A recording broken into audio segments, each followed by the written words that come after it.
Hello everybody and welcome back. Now we're here on a tutorial on how to download Microsoft Edge in your computer. Yes. Then we'll go to Chrome and we'll type Microsoft Edge download.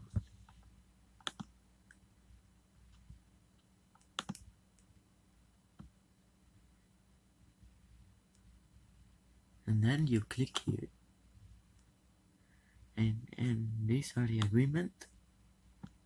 And then press accept and download.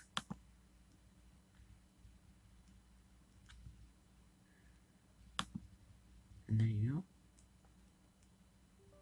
And then guys, you have to press yes. Okay, so please have patience. Please be patient, guys. This is like gonna take like a while.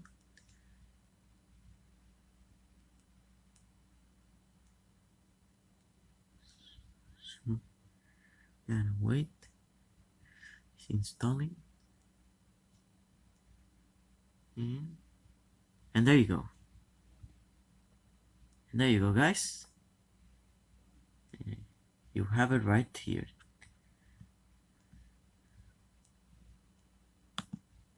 And thanks for watching.